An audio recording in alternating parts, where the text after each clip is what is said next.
হ্যাঁ, গতকাল একটা এই চ্যানেলে এবং পত্রিকায় তার বক্তব্য প্রকাশিত হয়েছে। এই মন্ত্রী বাহাদুরের নাম হল শ্রীযুক্ত সুধাংশু দাস। গত 2 বছর মাত্র তিনি মন্ত্রী হয়েছেন। তার আগে 5 বছর তিনি বিধায়ক ছিলেন এবং ইতিমধ্যেই এই মন্ত্রী মহোদয় সম্পর্কে তার বিধানসভা কেন্দ্রের এবং সারা ত্রিপুরা রাজ্যের মানুষের অসংখ্য অভিযোগ যে বিধায়ক হওয়ার আগে তার পরিবার একটা বিপিএল কার্ডধারী পরিবার ছিলেন। তার মার নামে সেই কার্ড। মাত্র এই 7 বছর সময়কালে তার বড় ভাই তিনি এখন সারা ত্রিপুরা রাজ্যের গেল বছরের সর্বোচ্চ ট্যাক্স পেয়ার, করদাতা। এবং এই মন্ত্রী বাহাদুর সামগ্রিকভাবে তাদের পরিবারেরও যে বৈভব, অর্থ সম্পত্তি, এটা যে পরিমাপযোগ্য নয়।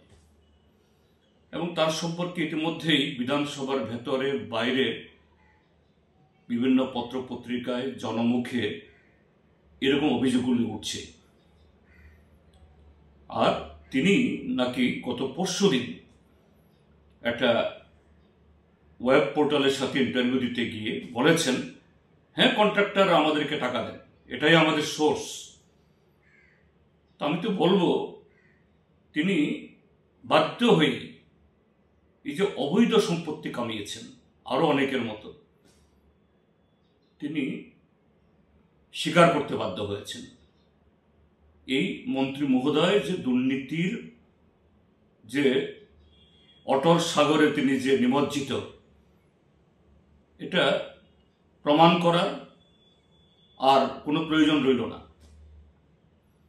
কাজেই এই মন্ত্রী মহোদয়কে অবিলম্বে বরখাস্ত করা উচিত এবং যে সংবিধানের নামে শপথ গ্রহণ করে তিনি মন্ত্রী হয়েছেন, তিনি এক মুহূর্ত এই পদে থাকার যোগ্য নন। এটা সম্পূর্ণ একটা অনৈতিকতা এবং সম্পূর্ণভাবে একটা দুর্নীতির একটা তিনি স্বীকার করতে বাধ্য হয়েছেন। এখন এটার অভিযোগ নয়, এটা সত্যে প্রমাণিত।